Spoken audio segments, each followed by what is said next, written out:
अपने YouTube channel study with नवीन चौधरी पर स्वागत करता हूं। और आज हम पढ़ने जा रहे हैं चार और ब्राह्मण वंश, जिसके अंतर्गत हमारा विषय है कण्व वंश, आंध्र सातवाहन वंश और इसके बाद वकाटक वंश, और थोड़ा सा पढ़ेंगे कलिंगराज खारवेल के बारे में। दरअसल जिस समय मौर्य वंश समाप्त हुआ तो उसके बाद भारत में जो स्थिति आई वो ब्राह्मण साम्राज्य की आई। तो सभी जगह ब्राह्मण साम्राज्य फैला हुआ था। उसमें सबसे पहले शुंग थे। तो शुंगों का जो अंतिम शासक था वो था देवभूति। बड़ा ही विलासी था, मतलब उसे ना विलासिता के गुण थे उसके अंदर। तो उसके कारण उसके एक अमात्य ने, जिसका नाम था वसुदेव, उसने उसकी हत्या कर दी। और वसुदेव ने उसकी हत्या करने के बाद एक नए वंश की नींव रखी, कण्व वंश। तो कण्व वंश की जो स्थापना हुई वो 75 BC में हुई। और इसके जो कुल शासन रहा वो करीब 45 वर्ष तक रहा। और इस वंश के अंतर्गत 4 शासक हुए हैं, जिसमें एक वसुदेव था जिसने 9 वर्ष शासन किया। उसके बाद भूमिमित्र था जिसने 12 वर्ष शासन किया। उसके बाद नारायण था जिसने 14 वर्ष शासन किया। लास्ट में था सुशर्मा जिसने 10 वर्ष शासन किया। केवल इन 4 में 3 आदमियों का उल्लेख आता है पूरे वंश में। पहला तो वसुदेव, क्योंकि उसने जो है इस वंश की स्थापना की। दूसरा आता है भूमिमित्र का, क्योंकि इसने सिक्के चलाए। ठीक है, इसके सिक्के मिलते हैं भूमिमित्र के चलाए हुए, इसलिए। और फिर अंतिम शासक का नाम आता है सुशर्मा का। नारायण का नाम कहीं बहुत ज्यादा आता ही नहीं है। और इसमें बहुत ज्यादा सवाल कण्व वंश से पूछा नहीं जाता, लेकिन बताना जरूरी था, तो इसलिए मैंने आपको बताया है। अब जो अंतिम शासक था सुशर्मा, वो जो एक पंथ था जिसका नाम था परिव्राजक जो वंश था या परिव्राजक जो संप्रदाय था, उसका संस्थापक था ये। दूसरा, ये सारे के सारे ये जो कण्व वंश था ये ब्राह्मण थे, सभी के सभी लोग। और वायु पुराण के अनुसार होता ये है कि जो सिमुख ने, जिसका अंतिम शासक था जिसका नाम था सुशर्मा, उसकी हत्या कर दी। और हत्या करने के बाद ये आंध्र सातवाहन, आंध्र भृत्य कहा जाता है, इस वंश से था। और कण्व वंश का समाप्ति हो गई और आंध्र सातवाहन वंश इस वक्त अपने पूरे जोरों पे आ गया। तो अगर बात करें कि आंध्र सातवाहन वंश का संस्थापक कौन था, तो सासे सातवाहन सासे सिमुख। याद रखिएगा, ये एक लॉजिकल ट्रिक बता रहा हूं। सासे सातवाहन वंश और सासे सिमुख। तो सातवाहन वंश का संस्थापक था सिमुख। सिमुख को सिंधुक भी कहा जाता है पुराण में, वायु पुराण में। इसको शिशुक भी कहा जाता है, शिप्रक भी कहा जाता है, वृषल भी कहा जाता है। वृषल का मतलब होता है निम्न कुल का वैसे तो, पर ये ब्राह्मण था, ये बात तय है, इसमें कोई मतभेद नहीं है। उसके बाद आगे बात करें, इन्हें आंध्र जातीय या आंध्र भृत्य भी कहा जाता है, इसीलिए इस पूरे वंश का नाम है आंध्र सातवाहन वंश। ठीक है, इसकी स्थापना की बात करूं तो स्टार्टिंग जो है वो 60 BC के आसपास की है। वैसे तो 60 BC के आसपास आंध्र सातवाहन वंश अस्तित्व में आना शुरू हो गया था। उसके बाद बात करें कि जब ये अस्तित्व में आने के बाद, जिस समय ये राज्य के तौर पे आए, कहने राजा बना जब सिमुख, तो इन्होंने अपनी राजधानी बनाई प्रतिष्ठान, जिसे पैठन भी कहा जाता है। इनकी जो भाषा थी, जितने भी लेख या जो भी कुछ इन्होंने कराया अपने समय में, इनकी राजकीय भाषा थी प्राकृत भाषा। तो उन्होंने प्राकृत भाषा का इस्तेमाल किया। दूसरा, आंध्र प्रदेश में ही इन्होंने शासन किया सारा का सारा। और ये सबसे वीवीआईपी क्वेश्चन है, मोस्ट इंपॉर्टेंट क्वेश्चन है। केवल यही सवाल इससे सबसे ज्यादा पूछा जाता है कि ब्राह्मणों को भूमि दान देने की प्रथा किस वंश ने शुरू की। तो ब्राह्मणों को एक मात्र वंश आंध्र सातवाहन प्राथमिक वंश है जिसने ब्राह्मणों को भूमि दान देने की प्रथा शुरू की थी। इसके बावजूद इसने और धर्मों को भी परिसर दिया था। ऐसा नहीं था कि ब्राह्मण धर्म को भी परिसर दिया है, क्योंकि इसने बौद्ध और जैन धर्मों के लिए गुफाएं बनवाई, जिनका निर्माण किया इसने, है ना। भारतीय कार्ले की गुफाएं महाराष्ट्र में, तो ये जो गुफाएं ये भी इन्होंने बनाई आंध्र सातवाहन वंशों ने। उसके बाद बात करें कि सर्वप्रथम सीसे के सिक्के किसने चलाए। दो ही चीज, सैसे सातवाहन, सैसे सीसे के सिक्के।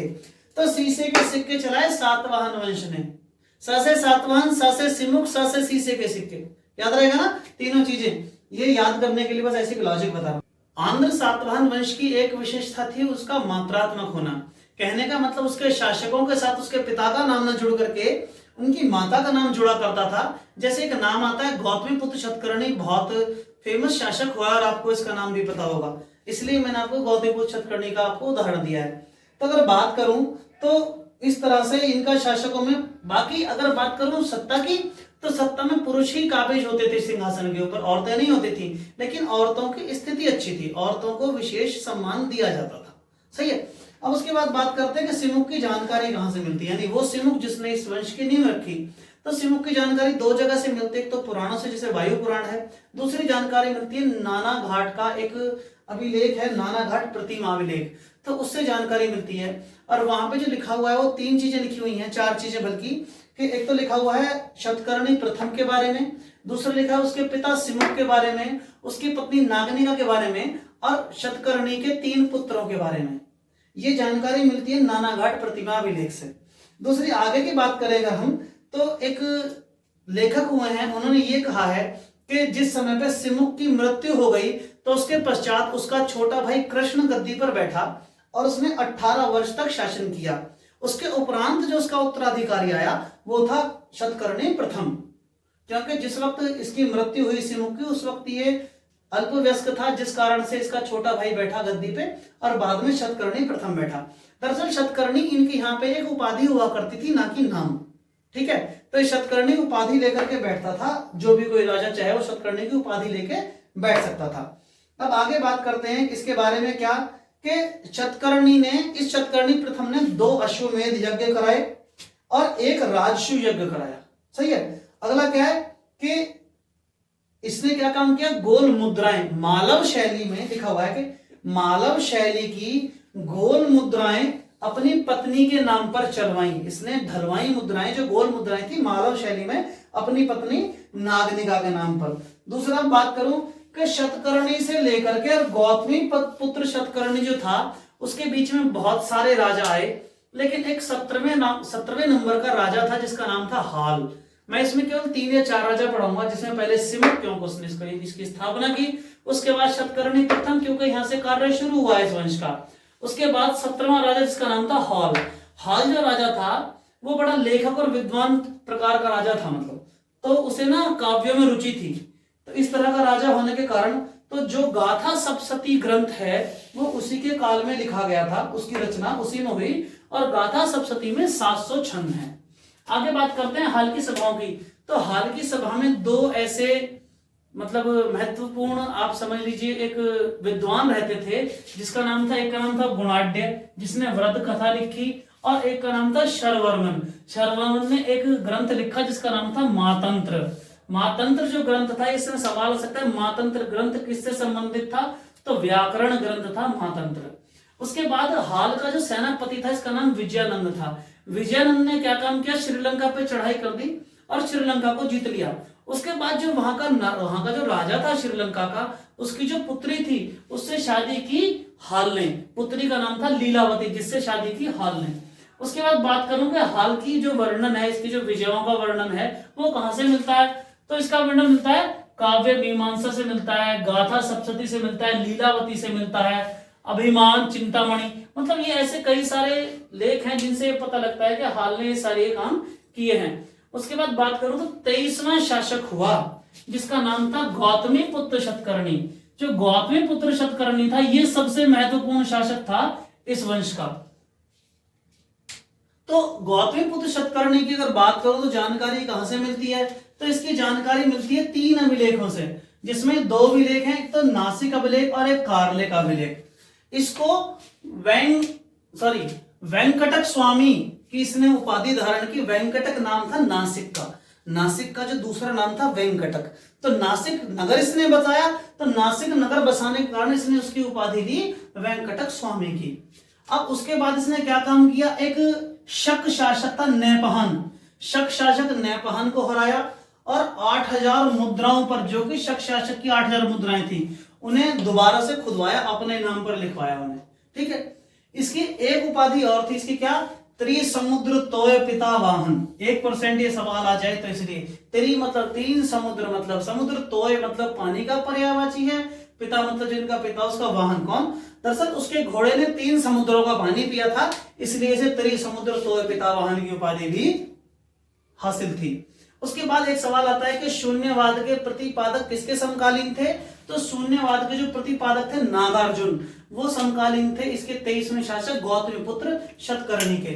उसके बाद बात करें आगे कि ये जानकारी रुद्रदामन फर्स्ट ने पराजित किया था। ऐसा हुआ कि रुद्रदामन फर्स्ट आया, तो रुद्रदामन एक क्षत्रप था जो कि इससे लड़ने के लिए आया। केवल एक ही ऐसा वो मिलता है साक्ष्य, वो भी उसी के अभिलेख से, कि रुद्रदामन प्रथम ने गौतमीपुत्र शतकर्णी को पराजित किया था। ये स्थिति है गौतमीपुत्र शतकर्णी की। और इसकी जो जानकारी मिलती है गौतमी में नासिक अभिलेखों से मिलती है। दूसरा, इसके बाद क्या हुआ कि इसके बाद इसकी पत्नी थी जिसका नाम था वशिष्ठी, उसका पुत्र हुआ पुलवामी। तो वशिष्ठी पुत्र पुलवामी का नाम आता है क्योंकि इसने क्या काम किया था, इसने रुद्रदामन की पुत्री से शादी की थी। और उसके बाद एक मात्र सातवाहन राजा है ये वशिष्ठी पुत्र पुलवामी, एकमात्र, जिसका जो जानकारी या उल्लेख मिलता है वो अमरावती स्तूप से मिलता है। सही है, केवल इसलिए इसका नाम लेना पड़ा कि वशिष्ठी पुत्र पुलवामी का जो एकमात्र राजा सातवाहन वंश का जिसका उल्लेख अमरावती से मिलता है, अन्यथा किसी का नहीं मिलता। उसके बाद बात करें तो इनके सिक्कों पे ना वो क्या बोलते हैं, नौकाओं के चित्र और पाल के चित्र मिले हैं, जिस कारण से ये तक पता लगता है कि ये लोग सेना रखते थे, नेवी जिसे बोलते हैं ना, नौसेना भी इनके पास थी। तो नौसैनिक शक्ति का विवरण भी मिलता है। सही है। उसके बाद इनका जो 27वां एक शासक था जिसका नाम था यज्ञश्री शतकर्णी, और इसने 29 साल शासन किया। 29 साल शासन करने के बाद इस वंश का सबसे अंतिम शासक जो था वो था चतुर्थ पुलवामी, अंतिम शासक चतुर्थ पुलवामी। और उसके बाद जब उसकी हत्या हो गई तो उसके बाद हुआ ये कि विंध्य शक्ति या वकाटक वंश, एक ऐसा वंश उभर कर आया जिसने दक्षिण में अपना प्रतिनिधित्व मतलब अपना आधिपत्य जमाना शुरू किया। इसमें केवल 4 बातें मिलती हैं। क्या कि ये जो वकाटक था इसका नाम वकाटक संकेत वकाटक वंश केतु या विंध्य शक्ति नाम था, जिस वकाटक वंश का संस्थापक था। इसके 4 पुत्र थे। 4 पुत्रों में जो सबसे पुत्र जो जिसका ज्यादा उल्लेख मिलता है वो प्रवरसेन था। दूसरा, प्रवरसेन ने 7 प्रकार के यज्ञ कराए और 7 प्रकार के यज्ञों में उसने क्या करना, 4 अश्वमेध यज्ञ कराए जो विशेष है। मतलब इन्होंने भी क्या काम किया, ब्राह्मण धर्म को प्रश्रय दिया। उसके बाद ये प्रवरसेन जो था ये भी काव्य को बहुत पसंद करता था, तो इसने ग्रंथ लिखा जिसका नाम था सेतुबंध ग्रंथ। केवल यहां से एक ही बात आती है कि सेतुबंध ग्रंथ इसने लिखा है। प्रवरसेन के 4 पुत्र थे जिसमें 2 का उल्लेख मिलता है, केवल 2 के उल्लेख में। इसका कारण 2 का उल्लेख बताने केवल इसलिए है कि उस वक्त एक गुप्त राजा था चंद्रगुप्त, उसकी पुत्री थी प्रभावती, जिसकी शादी उसने इस रुद्रसेन से की थी। इसका एक पुत्र था रुद्रसेन, तो रुद्रसेन से प्रभावती गुप्ता की शादी हुई थी जो कि चंद्रगुप्त की एक पुत्री थी, एक चंद्रगुप्त शासक चंद्रगुप्त की पुत्री थी। उसके बाद बात करें आगे, इन्होंने टिगोवा मंदिर बनवाया है। टिगोवा मंदिर में गंगा और यमुना की मूर्तियां बनवाई और उन्हें स्थापित करवाया। दूसरा, इन्होंने स्थापत्य कला में अजंता में तो 2 विहार बनवाए, 16 नंबर और 17 नंबर गुफाएं, और 19 नंबर चैत्य बनवाया जो कि अजंता गुफाओं के अंतर्गत बनवाया। दूसरा, ये काम इन्होंने किया वकाटक वंश ने। यहां तक बस केवल इतना ही बात आता है वकाटक वंश के बारे में विशेष। इसके बाद जब हम शुरू करते हैं, एक नई बात बताता हूं, मैं बताता हूं कलिंग नरेश खारवेल के बारे में। खारवेल के बारे में आपने सुना है कि खारवेल का हाथी गुम्फा अभिलेख है। तो अब बात करते हैं कलिंग राज्य की जानकारी हमें कहां से मिलती है, कलिंग के बारे में जानकारी। तो कलिंग के बारे में जो जानकारी मुझे स्रोत हैं, अष्टाध्यायी है, महाभारत है, रामायण है, पुराण है, दंडी का 10 कुमार चरित्रम। इससे किताब भी आता है, एक सवाल पूछते 10 कुमार चरित्रम का राइटर कौन है, तो दंडी। उसके बाद टॉलमी का भूगोल है, उसमें भी लिखा आता है। कालिदास कृत रघुवंश में उसमें लिखा आता है। हाथी गुम्फा अभिलेख है, उसके अंदर लिखा हुआ है, ठीक है। और अशोक के द्वारा अभिलेख है जिनमें वर्णन आता है कलिंग का। तो इत्यादि ऐसे बहुत सारे अभिलेख है जो ये साबित करते हैं कलिंग नाम की एक जगह हुआ करती थी और कलिंग क्षेत्र कहते थे उड़ीसा को। अब कलिंग में एक राजा हुआ, छत्रप हुआ, जिसका नाम था कलिंग नरेश खारवेल। तो खारवेल के साथ ये था कि खारवेल जो राजा बना, जो सिंहासन पे बैठा, वो 15 वर्ष की उम्र में बैठा सिंहासन पे और 24 वर्ष की उम्र में उसने अपना राज्याभिषेक कराया। ये थी बात कलिंग नरेश खारवेल के बारे में। दूसरे इसने क्या काम किया कि यूरिक राजाओं की राजधानी को नष्ट किया। एक राजा थे यूरिक राजा, क्योंकि ये ना बड़ा ही महत्वाकांक्षी राजा था। जितने दिन भी गद्दी पे रहा उतने दिन लड़ता रहा। जिस तरह से अशोक था उसी तरह से ये भी लड़ता रहा।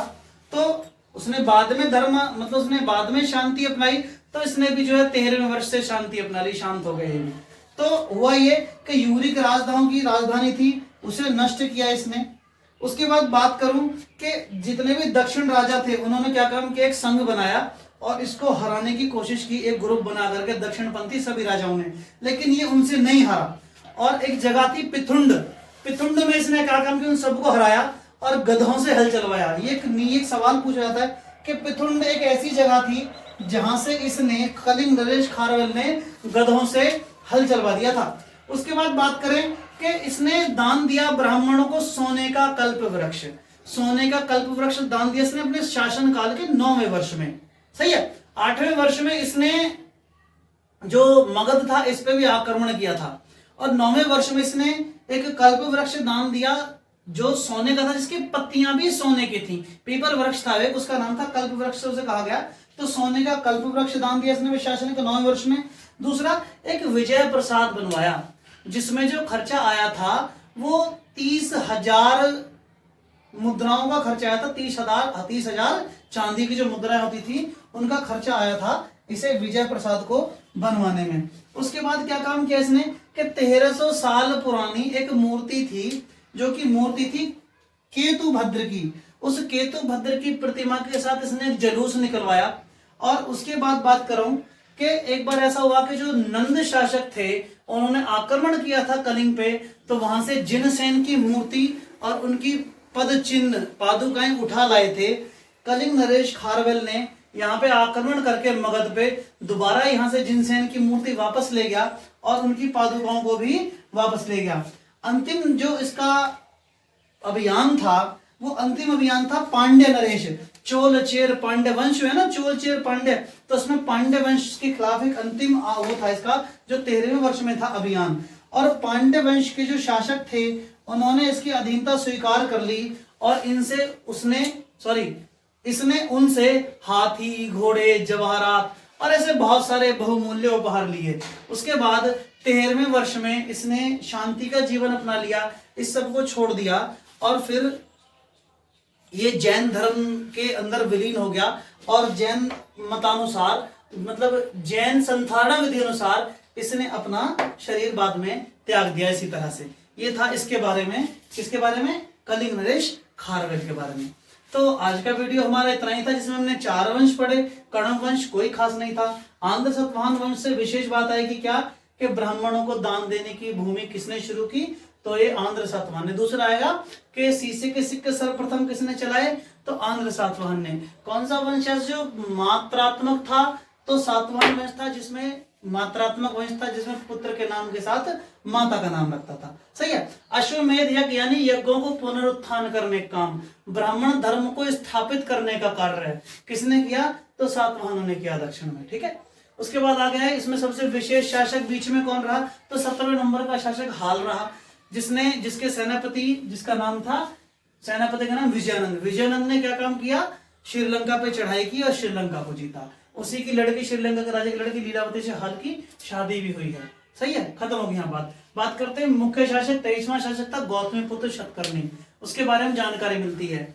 और इसकी माता ने एक अभिलेख लिखवाया था गौतमी ने, जो कि यही का था, बोलते हैं इसको नासिक का अभिलेख। नासिक अभिलेख लिखवाया था शतकर्णी की मां ने, गौतमी ने। कब, इसकी पराजय के उपरांत, क्योंकि केवल एक ही वो मिलता है लेख कि इसकी पराजय हुई थी और वो की थी रुद्रदामन प्रथम ने। रुद्रदामन प्रथम से इसका युद्ध हुआ था जिसमें इसकी पराजय हुई थी। गौतमी ने नासिक अभिलेख लिखवाया था, उसके अंतर्गत इसका वर्णन है। सही है। और आगे बात करें पुलवामी की, तो वशिष्ठी इसकी माता का नाम था, वशिष्ठी पुत्र पुलवामी। एकमात्र रुद्रदामन मतलब एकमात्र ऐसा सातवाहन वंश का शासक था जिसका उल्लेख अमरावती से मिलता है। दूसरा 27वां जो शासक था उसने काफी समय तक राज्य किया, करीब 29 वर्ष राज्य किया, इसलिए इसे कहते हैं। तो इसका नाम यज्ञश्री शतकर्णी था। अभी बता रहा हूं कि शतकर्णी इनकी उपाधि हुआ करती थी। सही है। ये बहुत जल्दी खत्म।